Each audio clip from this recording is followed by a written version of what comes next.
Praça da Barca. Praça da Barca. Informação e muita música. De Ponta da Barca para o mundo. Praça da Barca. Praça da Barca.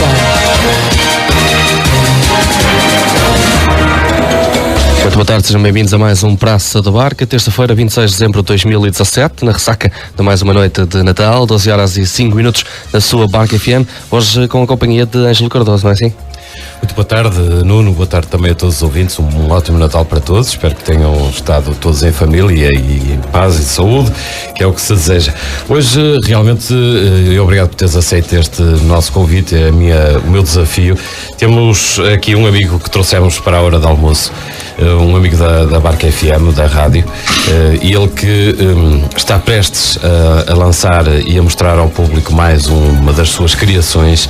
Vamos dizer que é mais um dos seus filhos, porque de certeza que ele já nos vai explicar isso. Tenho este ato de criação de livros e de escrita como se de filhos se tratasse. É o professor Jaime Ferreira, que é com muita honra e muito gosto que nós temos aqui no dia 26, logo a seguir ao Natal. Espero que tenha tido um bom Natal. Professor, muito boa tarde. Boa tarde aos dois. Boa tarde. Estamos nesta conversa a propósito do lançamento do mais recente livro do professor, que vai ser apresentado ao público já na próxima sexta-feira, no dia 29. Portanto, vamos falar um bocadinho sobre isso, mas vamos falar também um bocadinho mais sobre o autor. O professor Jaime Ferreira. Só Jaime. É uma pessoa que é incontornável na vida, digamos, cultural de Ponta Barca. Ficou mais conhecido ultimamente por ser padrinho de Lindoso naquele programa da RTP das 7 Maravilhas Aldeias de Portugal. Era o padrinho que defendia com unhas e dentes a eleição de Lindoso e que ainda hoje continua a achar que deveria ter sido, não é, professor? Exatamente. Para si, é uma das maravilhas de Portugal. Sim, e se aquilo é uma reserva da biosfera, tem gente para dar continuidade. E sem desprimor para a aldeia que foi eleita, eu direi apenas que lá são meia dúzia de pessoas, até que a criança mais velha, melhor, a criança mais nova que lá existe tem 38 anos, portanto nem sequer tem crianças, não há continuidade. E Lindoso é uma pujança de pessoas, de gente que gosta da sua terra e além do mais, Lindoso, como eu disse mais do que uma vez, atravessa desde os primórdios do conhecimento humano até aos nossos dias e teve sempre uma intervenção absolutamente importante, até na restauração deste país. E Lindoso tem uma característica que se calhar até os próprios barquenses menosprezam. Tem um castelo que não é muito vulgar aqui no Minho, daquela forma. No Minho, Alto Minho, no distrito de Viana do Castelo. Depois temos outros exemplos mais espalhados pelo resto dos distritos. Mas o Castelo de Lindoso é de facto diferente do que a gente encontra nos outros concelhos do distrito de Viana. Bem, o Castelo de Lindoso efetivamente foi campo de batalha ainda muito perto de nós. 1640 é uma data muito perto. E portanto, nós readquirimos. Eu não direi que nós perdemos a expressão Portugal, porque felizmente a grande rainha Isabel, filha de Dom Manuel, que casou com Carlos V, educou o filho, que é o Filipe II de Espanha e primeiro de Portugal, educou com a primeira língua, foi com o português. E o sonho dele era, efetivamente, também ser rei de Portugal, deste país magnífico que tinha chegado aos confins do mundo. E ele gostaria de ser o maior imperador do mundo, e eu acho que foi, porque ao herdar o império do pai, de Carlos V, ainda juntou a coroa portuguesa, que ele nunca destruiu. E, portanto, quando eles não destruíram a coroa, deram-nos as condições todas para que nós, em 1640, nos tornássemos de novo autónomos, porque independentes sempre fomos, porque a coroa sempre existiu, independentemente da coroa espanhola. E Lindoso esteve lá, contribuiu. E de que maneira? E é lindo, e acho que os barquenses deviam ler o que se passou. Encontrou no Dr. Avelino Jesus Costa as campanhas, e valeria a pena nós assumirmos Lindoso não como apenas uma aldeia, das maravilhas de Portugal, mas lindoso uma boa parte deste concelho, uma boa parte da Barca.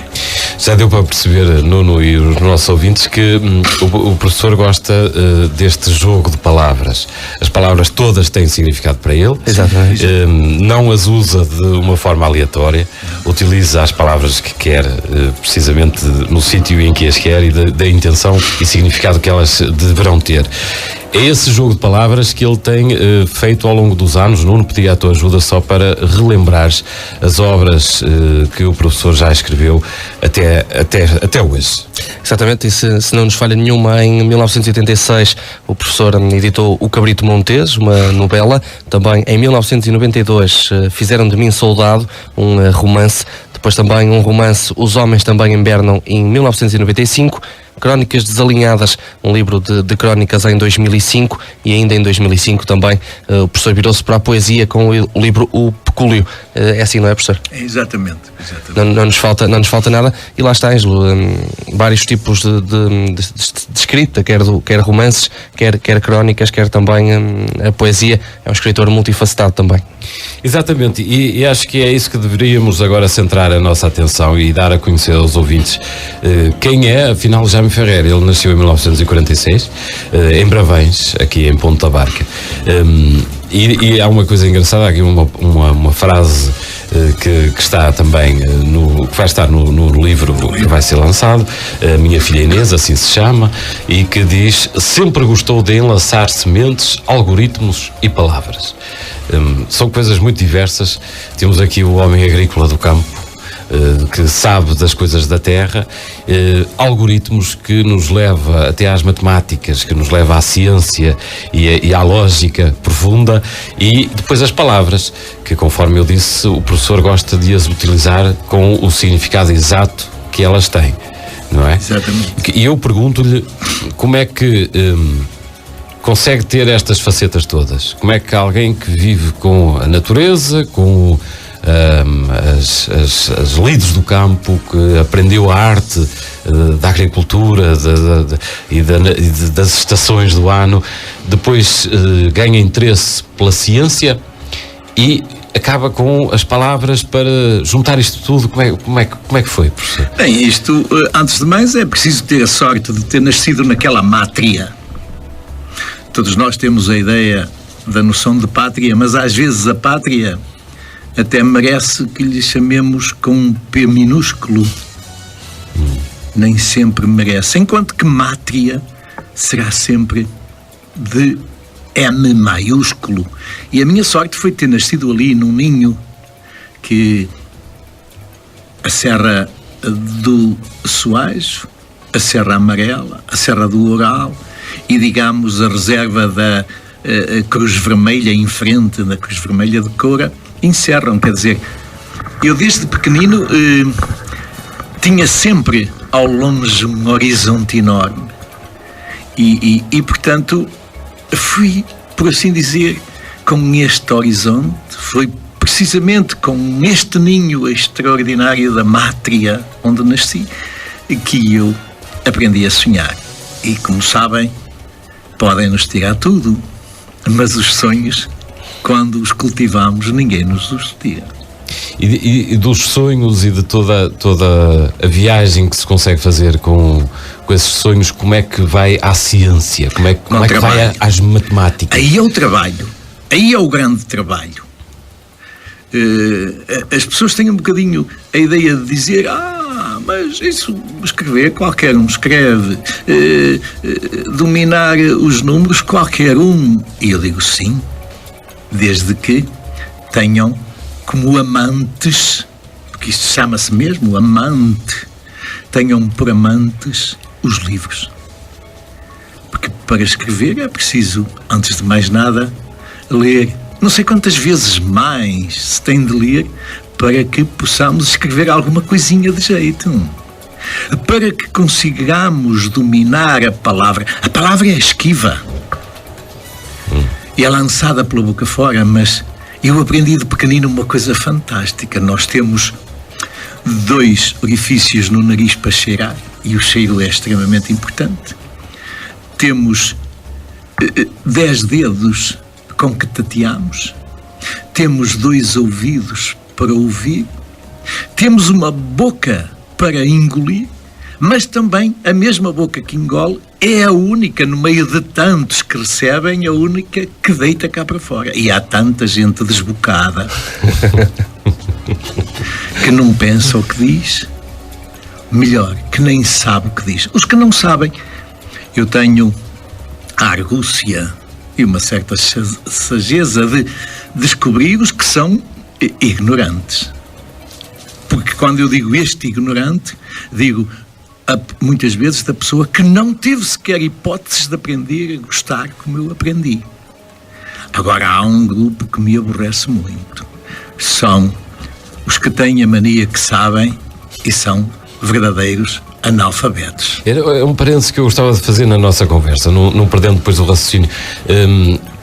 De facto, há uma visão generalizada de que nos tempos em que vivemos, mesmo em grandes órgãos de comunicação social, nas televisões principalmente, dá-se voz a quem não tem nada para dizer. Exatamente. E quem fala sobre tudo e parece especialista em tudo e nada, se calhar é tudo absolutamente uma bem, nem sequer é uma amálgama. Eu ia dizer que era uma amálgama, porque há uma amálgama que é interessante.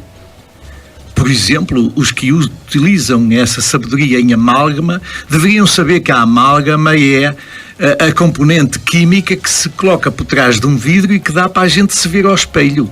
Ao menos falando tão rudemente e dizendo tanto disparate que tivessem um espelho e olhassem para a própria cara. E eu julgo que há gente que diz coisas que, se dissesse em frente a um espelho, o espelho teria vergonha deles. E, portanto, eu continuo a defender o trabalho. Eu tenho a certeza que o Cristiano nasceu absolutamente fabuloso em termos de genialidade a jogar futebol. Mas se não trabalhasse como trabalha, era um jogador vulgar como tantos que nós conhecemos. O trabalho é fundamental para aguçar a vontade e a paixão de saber. O trabalho que realizou ao longo da sua vida, do seu trajeto todo, e já foi referido essas várias vertentes, foi professor. Exatamente. Foi estudante. Exatamente. Em diversas matérias e campos, sempre com um trabalho. Tem sido um constante processo de aprendizagem em todas essas vertentes. Eu lembro-me de dar aulas nos Arcos de Valdevez e um colega meu virou-se para mim e disse assim: olha, andas numa vida linda, tu vais ter uma medalha de cortiça. Era naquele momento louco em que eu dava aulas das 8h30 da manhã à 1h30 da tarde, comia uma sanda, metia-me no carro e fazia Ponte da Barca, Santiago de Compostela todos os dias. Quando fiz o meu curso de teatro. Porque as pessoas pensavam que a dolorosa paixão que nasceu assim, de uma carolice, de um encenador feito à pressa, de um indivíduo que nada percebia. Mas não, eu estudei, eu quis saber, e andei um ano inteiro, e custou, e foi duro. Quero dizer-vos que tive 2 semanas, dias seguidos, segunda, terça, quarta, quinta e sexta, e depois segunda, terça, com um esgrima. E aquilo cansava, e aquilo dava trabalho, e aquilo fazia suar. E eu, no fim, pegava no meu carro, vinha e deitava-me, sabe Deus, às vezes saía de lá às 10 da noite, 11, ganhava 1 hora para cá, perdia 2 para lá, não é? Porque pela mudança de hora. E às vezes até chegava à escola de manhã cansado e ia pensar noutras coisas. Mas eu dizia aos meus alunos uma coisa curiosa: à entrada da porta há ali um caixote, não há? No portão da escola. Para vocês se espreitarem, depois de eu passar, depois de eu entrar, há lá uma dose de problemas que eu deixei lá. Se alguém me roubar, foram. Mas se não, eu à saída pego neles e continuo. E portanto, e era assim que eu funcionava. Eu nunca levei os meus problemas para a minha sala de aulas. Eu, quando dava um grito mais forte, era por amor, era para que eles fossem capazes de perceber que a vida não é apenas uma aventura, também pode ser uma aventura. nós podemos tirar da vida um conjunto de coisas boas que nos fazem nunca desejar a morte e nunca a desejando nem pensamos nela. Vemos a forma apaixonada como fala, até da sua própria experiência, e referiu isso, introduziu o tema, que era o que pretendia falar a seguir, a paixão de Cristo, que sim, é uma das suas paixões. Sim, e deles todos. O problema está aí. De princípio, nós tínhamos atores, mas não tínhamos espectadores. Agora temos atores e espectadores. Neste momento, essa encenação já atingiu um nível de produção bastante agradável. É agradável, não é? Tem, de facto, condições técnicas. Exatamente. E as condições técnicas sempre as teve, não é? Uhum. Quando o doutor Francisco Sampaio, o diretor de turismo de Viana do Castelo, no primeiro ano que fizemos, chegou à minha beira e disse assim: olha lá, tu não queres aqui a maquinaria toda, a gente arranja aí? Não. E foi logo: não, nem quero guarda-roupa, nem quero. Oh meu, porquê? Oh doutor, eu quero ir utilizando a tecnologia conforme ela aparece. Eu sou um homem da tecnologia, eu estive ligado aos computadores, eu lancei os primeiros computadores nesta região, eu criei o projeto de LEDs, eu acompanhei a evolução da maquineta. Eu sei o que é um Vang 2000 com capa de memória que eu tive de programar com cartões perfurados, e sei a evolução dias depois do Spectrum com 64 capas e com 128. Eu não acredito que o João, era o João Dantas, a DD Música, que tivemos sempre o grande apoio dele, e a Dona Lina de Viana, eu não acredito que nenhum deles me voltem a trazer no próximo ano. Eu já tinha a certeza que no próximo ano íamos voltar a fazer, e fizemos sempre. E eu sei que ano após ano o João eu não sei, eu acho que ele próprio também tem a paixão de exibir sempre a melhor mesa de mistura que tem, o melhor conjunto de luzes, e isso acho que é extremamente importante. Há meia dúzia de anos para cá, os meus rapazes foram atingidos pelo vírus da paixão que me tocava, e agora eles todos já dizem que têm a paixão da paixão. E é uma... Eu já lhe fiz esta pergunta lá, quando transmitimos em direto, mas é um sonho ou é uma ambição retirar aquele espetáculo dali, ou ele pertence ali? Não, ele pertence ali. Pertence ali à frente. Até as oliveiras estão ali por causa dele. Que o engenheiro queria pôr castanheiros, e eu perguntei-lhe: e você de onde é? E ele disse: eu sou do Porto. Na sua casa, encostada à sua porta, não há castanheiros. Não, pois, se tivesse, sabia o trabalho que dá limpar os ouriços que caem e as folhas e tal. Nós aqui queremos oliveiras. Primeiro, porque vai ser muito mais fácil limpar este espaço. Segundo, porque nós precisamos de ter aqui o Jardim das Oliveiras para a Dolorosa Paixão. E olha, aquela figueira não sai da colá, que é a figueira de Judas, e será dela. Agora tivemos de modificar um bocadinho por causa das bancadas, mas a figueira está lá para toda a gente ver. Muito bem, muito dolorosa Paixão de Cristo, que é o encenador, é o criador desse espetáculo de uma freguesia, que é isso que é notável, é ser numa freguesia de um concelho como Ponta Barca, que não é por aí além dos maiores e dos mais relevantes em termos de produções artísticas, mas que chama cada vez mais pessoas. Exatamente. E as pessoas ficam com interesse, até porque tem tido uma divulgação nacional. Os dois últimos congressos que eu assisti, 3 investigadores da área teatral e da animação sociocultural abriram as suas palestras com imagens da Dolorosa de Brabães. E eu acho que isso é, para o encenador que está ali a assistir, e essas 3 pessoas que abriram dessa maneira nem sabiam que eu estava lá. E isso é muito interessante. E depois fomos agora no Teatro do Século XXI. Eu quero dizer que eu tenho uma gente extraordinária. Aqueles moços são mesmo, como é que vocês dizem? 5 estrelas. No meu tempo não se dizia isso. Mas eles foram a Coreia, eles fizeram lá um espetáculo tão bonito, tão bonito, tão bonito que deixem-me que eu vos cite a vereadora da Cultura, a nova, a doutora Maria José, e ela disse que sentiu orgulho na barca pelo que a barca estava a mostrar lá. E eu acho que isto que é importante, é que as pessoas sintam essa força e, por exemplo, quando eles ouviram o Padre Fontes, o grande ícone destas coisas, que também tem um campo da Dolorosa na terra dele e que diz, olha, eu já vi muitas vezes isto, mas o que tu fizeste aqui foi o mais lindo que eu vi na minha vida. E eu acho que isto toca também o coração desta rapaziada, toca a disponibilidade do João, que nos emprestou o material para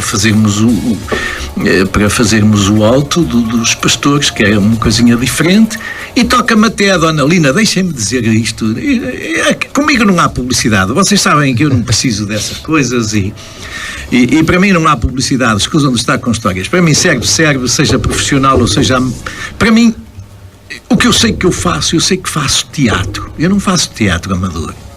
Nós em Brabães fazemos teatro, embora os atores sejam amadores. Nós temos teatro de amador, mas não temos teatro amador. E a Dona Lina foi a Cora, com as suas melhores roupas, fez dos meus rapazes, em termos da sua apresentação, algo de belo, e nem um cêntimo nos levou, nem sequer o jantar quis que lhe pagássemos. É esta força, é esta coragem, é esta ternura que envolve as pessoas que faz de Brabães este projeto. Eu sei que ainda temos lá gente que ainda tem umas reservas, mas se me estiver a ouvir alguém em Brabães que esteja a ouvir o que eu vou dizer agora, fique com a certeza de uma coisa: pode estar com pequenas raivas contra a Dolorosa, mas só ela é que está a sofrer, porque os moços são felizes, o encenador é feliz.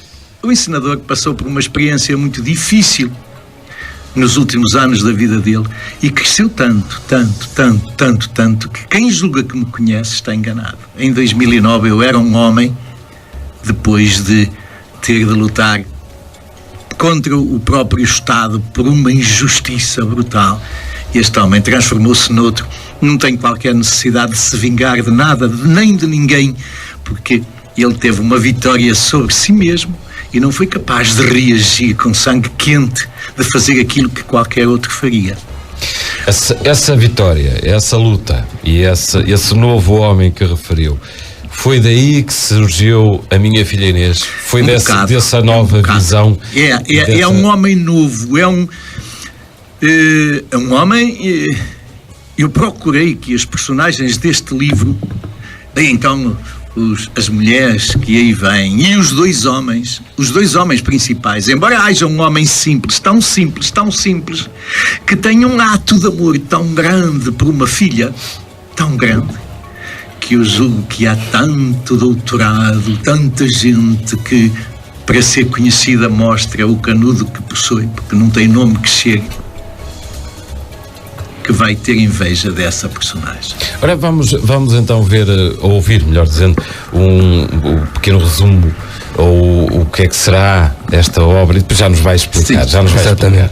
A minha filha Inês, então, um romance de Jaime Ferreri, uma primeira edição de 2017, que nos transporta à segunda metade do século passado, ousando pisar, já resolvidos os encontros e desencontros que marcaram as diversas personagens, a primeira década deste século. Uma escrita sem preconceitos, que abjura valores tantas vezes usados só de fachada, erotiza os mais íntimos momentos da vida humana, com despojado humor e ousadia carinhosa, mas orientada pelas regras que cingem também os restantes seres da criação.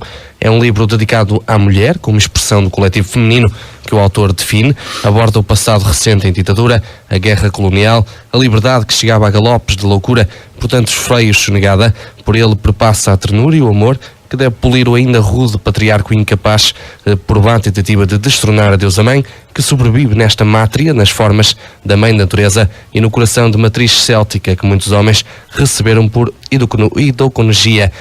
É um resumo aqui então deste livro da minha filha Inês. Pedia-lhe também agora, professor Jaime Ferreri, o seu resumo, por suas palavras, o resumo deste livro, A Minha Filha Inês. Está aí, totalmente, acabou de ler, o resumo total. Mas há palavras-chave aqui. E há palavras que são repescadas já da primeira metade da nossa conversa. Sim. Há aqui a mátria. Exatamente. Há aqui a mulher.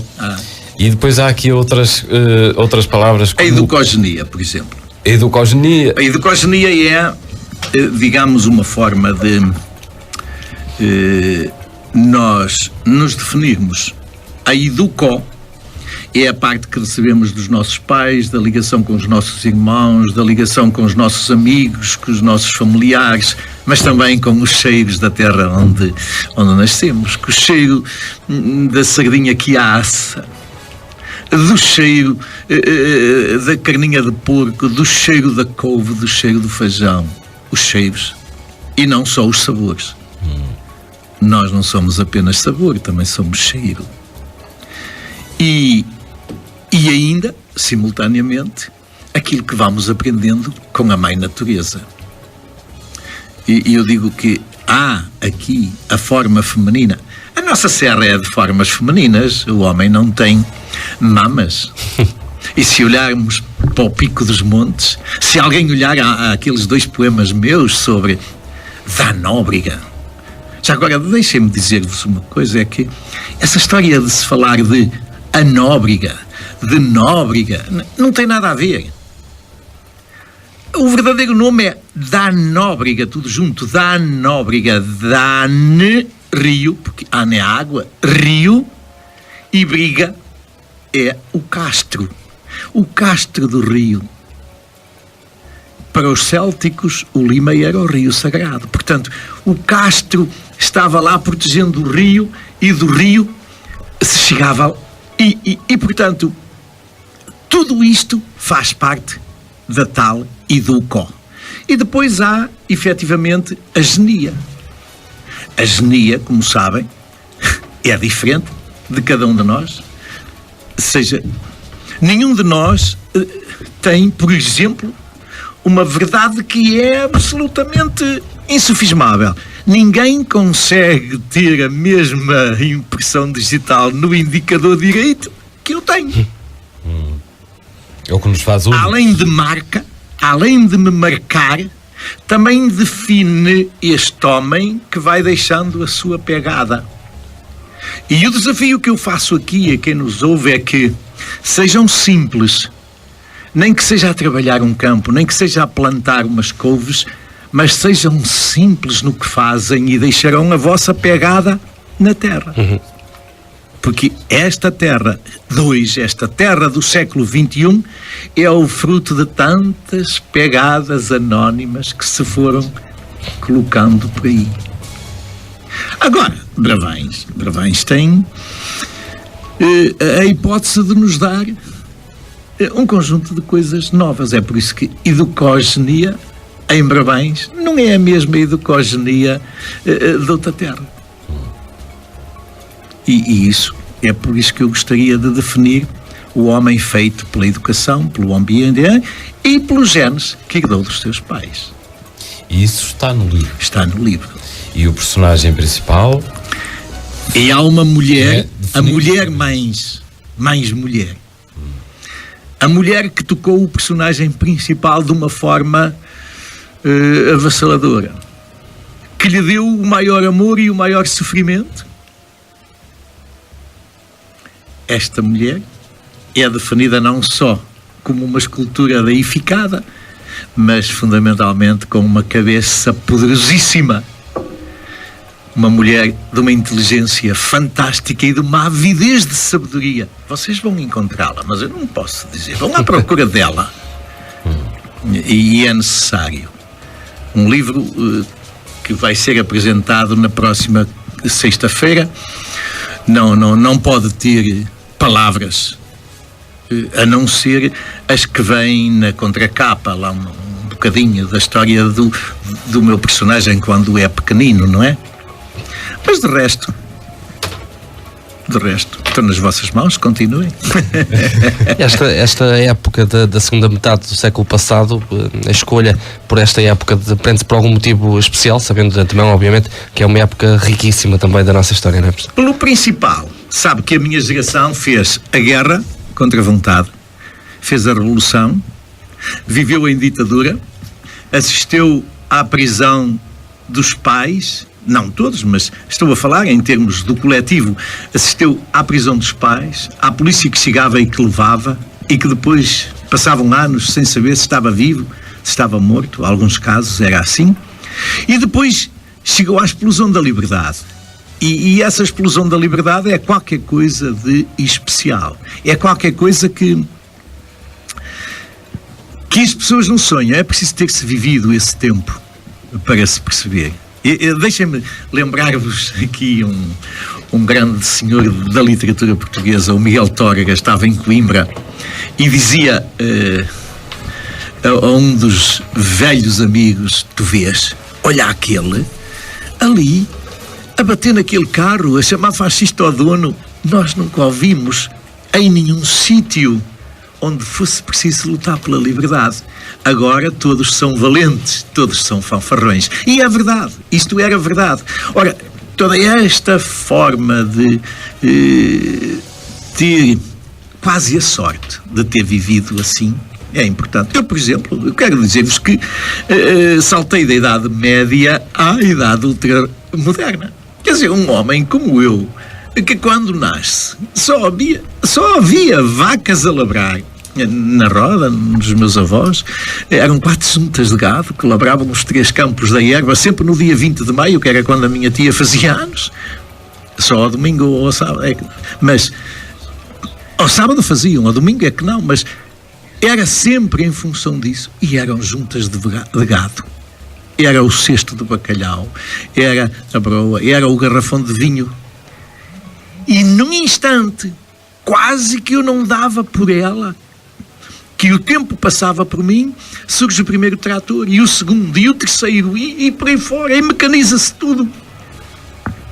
Foi qualquer coisa de extraordinário. E é desse tempo também que aparece a tal matrona do Minho. A mãe ou a avó que mandava na casa, que tinha um avental e um bolso por dentro do avental onde guardava as chaves da tulha essa que tinha o feijão, o milho, a salgadeira, porque havia sempre carne de porco. E isto era extremamente importante, porque ele, por muito importante que fosse, coitado, ele também era um bocado calaceiro, era vergonha pôr cebolo, era vergonha plantar batatas.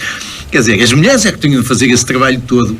E ele até fugia ao cabedulho. O cabedulho é as pontas dos campos, quando a vaca vinha e o arado, eram sempre ou rapazes novos que se encostavam às mulheres porque eram novos e havia sempre uma cachopa que ia permitindo um pequeno desaforo, mas o homem andava de vara na mão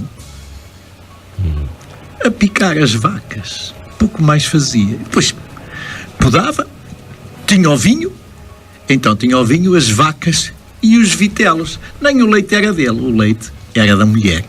Leite, os ovos, as galinhas. Portanto, era uma economia absolutamente de matriarcado. E é um bocado essa a expressão que eu trago também a este livro. Foi algo que o fascinou, observar o poder oculto ou não explícito das mulheres. Sim, mas não quando era pequenino, não é? Sim, mas que foi, mas mais tarde, e está aí um bocado, está aí este livro é um bocado a memória dessa gente, dessas mães que foram também pais quando eles emigravam e elas ficavam aí. Talvez haja aqui uma ternura especial nesta região que eu tenho-a descoberto. E eu vejo de vez em quando aqui muito homem que chora, porque tem uma ternura feminina. Foram educados por elas. E são mais chorões quanto mais a influência existe da mulher na educação deles. Porque aquela história, um homem não chora, um homem é do mar, faz xixi na cama e diz à mulher que está a suar, isso é para os putos, para os meninos, para os nossos pequeniditos, quando caem e se aleijam, então a gente vem com esta charada, não é? E então quando, por exemplo, o meu neto mais novito, a primeira vez que ele percebeu isso e tal, riu-se e tal, então quando ele, um homem não chora, e ele, é do mar, continua a chorar e a dizer o quê? Portanto, em resumo, é preciso alegria para viver. Não há nenhum macambúzio que seja feliz. Todo o indivíduo que troca o olhar, como se dizia na minha terra de antes, que envia como uma vaca, é infeliz. Eu quero dizer-vos que as vacas são muito mais perfeitas. Porque, então a nossa Barrosá tem um olhar, vocês vão encontrar no livro, tem um olhar que quando uma moça olha daquela maneira, a gente até treme. Derrete qualquer coração. Exatamente. Professor, fala da mulher com toda essa ternura, que é uma das palavras-chave ali também do resumo do livro, mas há o lado erótico. Sim, isso há.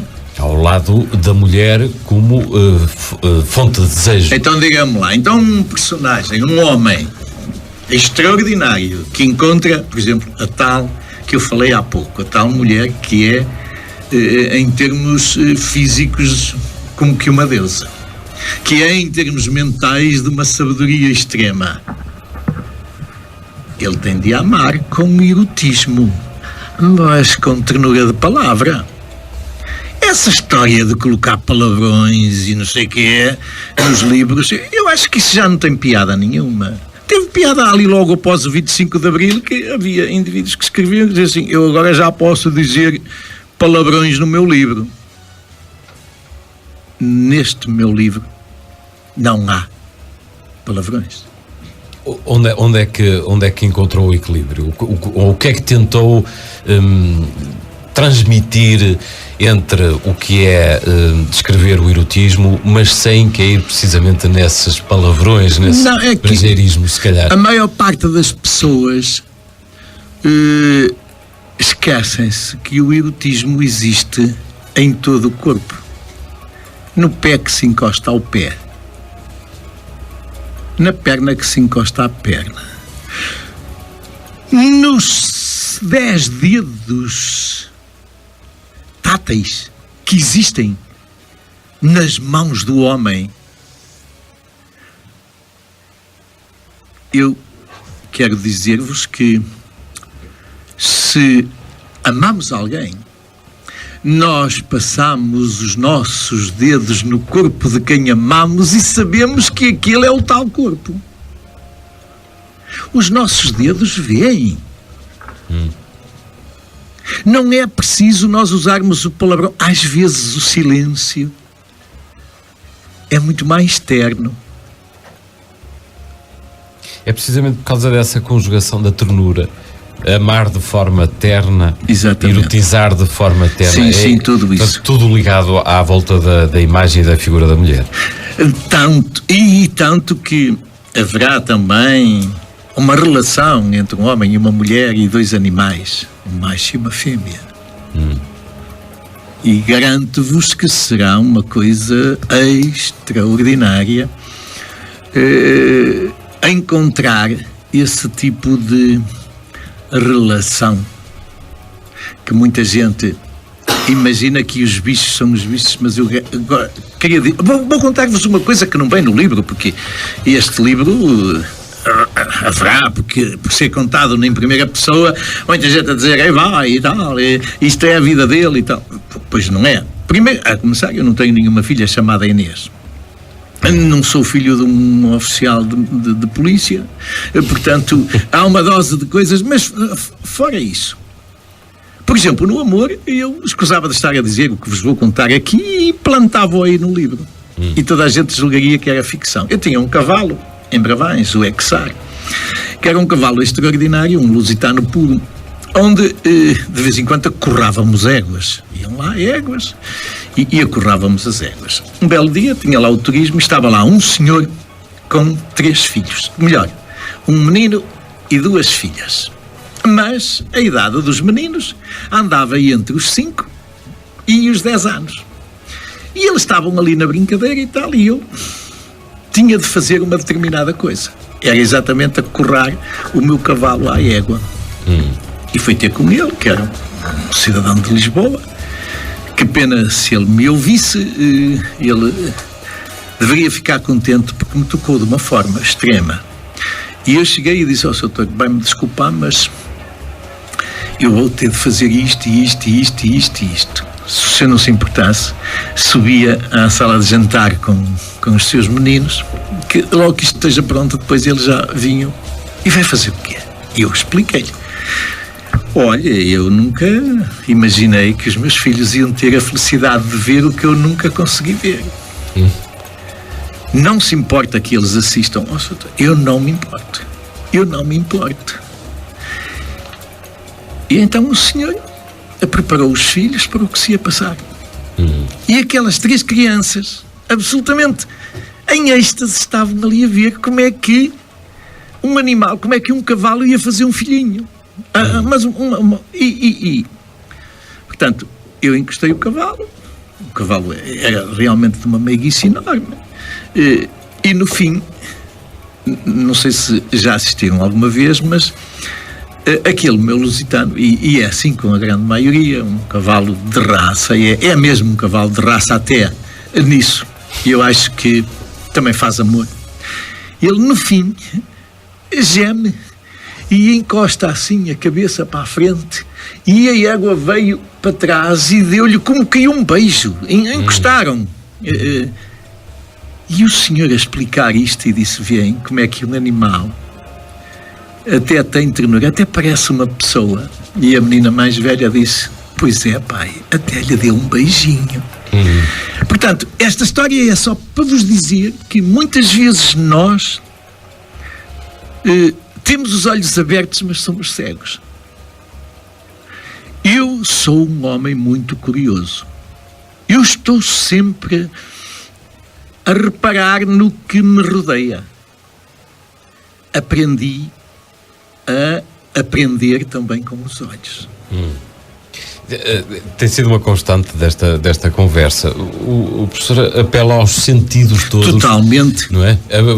Quer da aprendizagem, quer da captação de emoções, quer da realidade. Eu vou só dizer uma coisa que vem aí.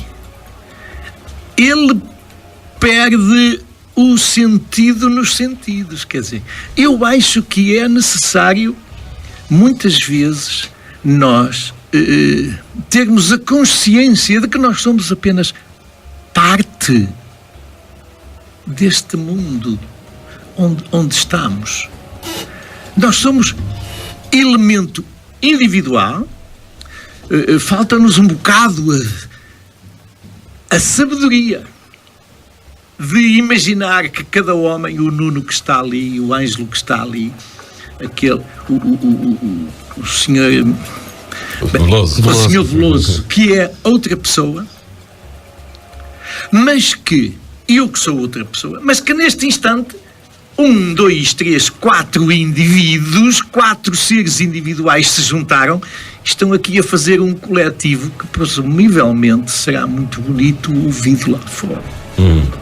Portanto, nós valemos em termos individuais, mas também valemos em termos coletivos. Somos a cota parte de... A forma como se conjugam os individuais poderá ou não dar um coletivo bonito. Exatamente. Nunca é o coletivo que é bom, mas é a junção dos bons individuais que geram um ótimo coletivo. E maus individuais dão sempre um mau coletivo, também na sua opinião? De uma forma geral, é muito difícil.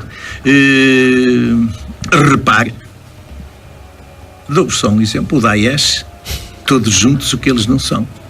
Mas mais, as claques de futebol, todos juntos o que não são, fazem coisas absolutamente irracionais. Qualquer um deles não teria coragem de fazer sozinho.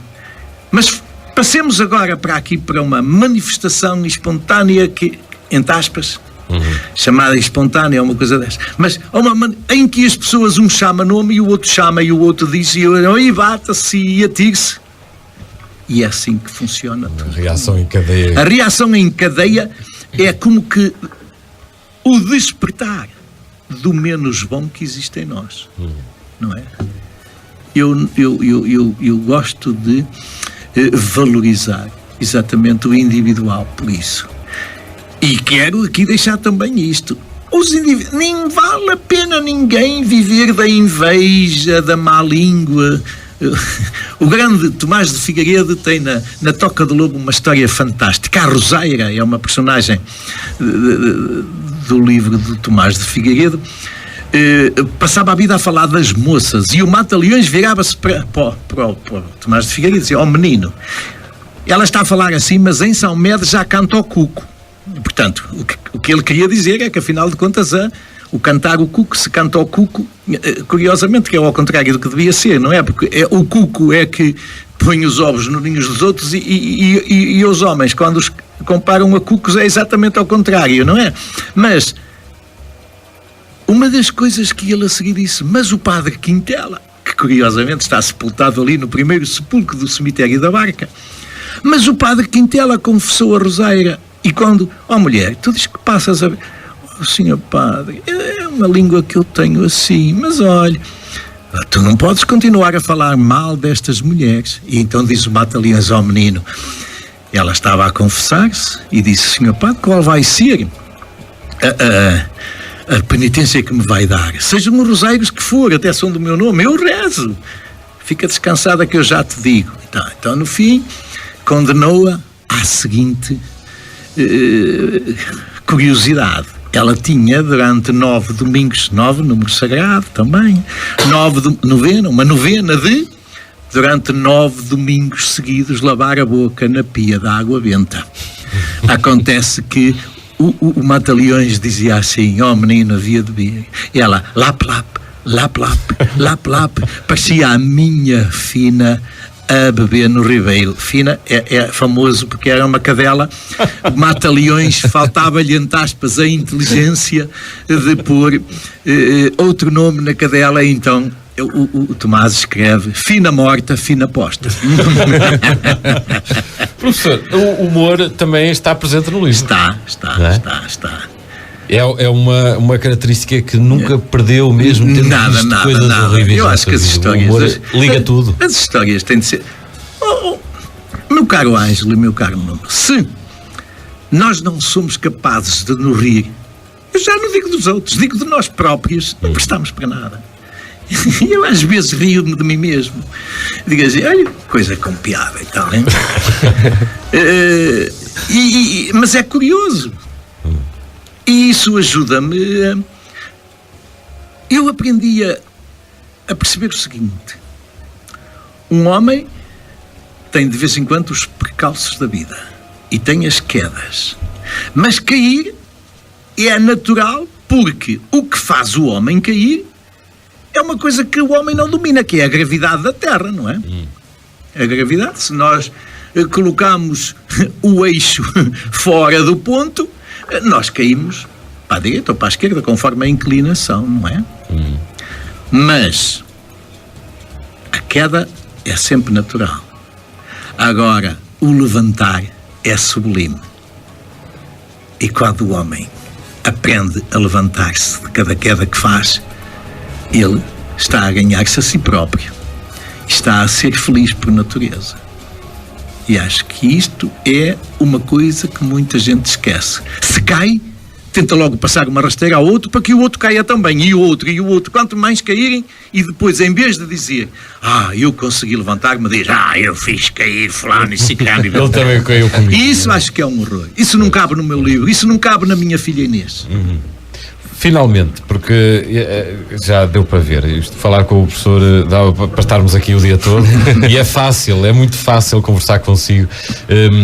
E vamos só chegar um bocadinho a um aspecto mais concreto. Isto vai ser apresentado por duas pessoas, uma doutora Carla Barbosa, que já foi vereadora da Cultura em Ponta Barca, e também alguém muito especial para si, que fez o preâmbulo do livro e que vai apresentar na sexta-feira também a minha filha Inês. Portanto, fale-nos um pouco das duas pessoas que juntou para apresentar este livro.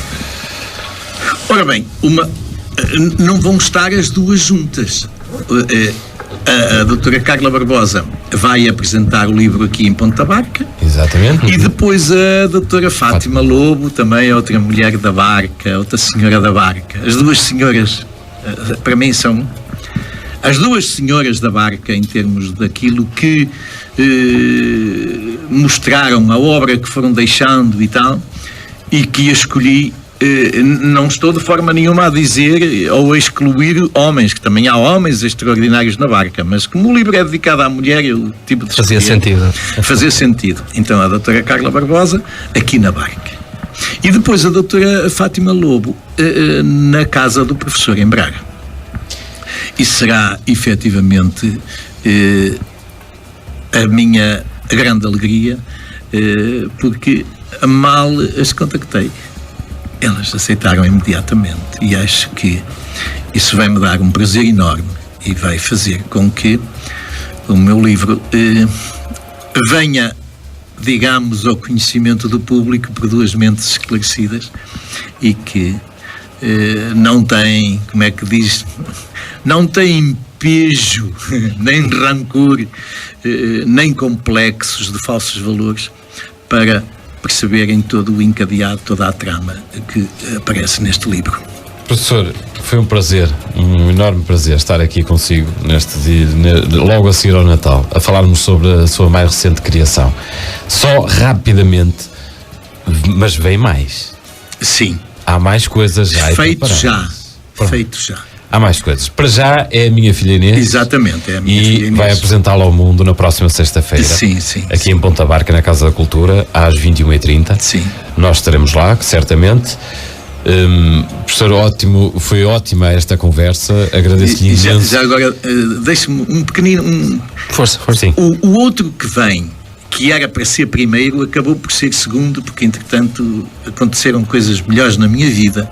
Mas o outro é um livro que eu vou apresentá-lo com muito carinho e até pela capa, em que o meu querido Rafael, o arquiteto Rafael Freitas, que foi o meu primeiro pajem da Dolorosa Paixão e que hoje é um considerado arquiteto aqui da nossa região, ele fez a capa. E será uma capa, é uma capa fabulosa e que também vai deixar as pessoas extasiadas com a sensibilidade e o toque deste grande homem de Brabães, que é o Rafael Freitas. Sem ser uma autobiografia ou uma experiência própria, convidamos todas as pessoas a conhecer a minha filha Inês, porque vai lá estar muito de si, mas também aquilo que interpreta o mundo e como vê o mundo. Portanto, fica o convite para todos os nossos ouvintes conhecerem melhor este livro, como adquirindo e lendo o livro serenamente, que é assim que ele merece ser lido. Muito obrigado. Muito obrigado por ter estado aqui e ter aceito o nosso convite. Muito obrigado, professor, mais uma vez. Fica então por aqui também a conversa com o professor Jaime Ferreira sobre este livro A Minha Filha Inês, a ser apresentado então na próxima sexta-feira. Não perder, aqui em Ponta Barca, na Casa da Cultura. O Praça da Barca continua também perto das 14 horas. Música, alegria, emoções todo dia. Barca FM.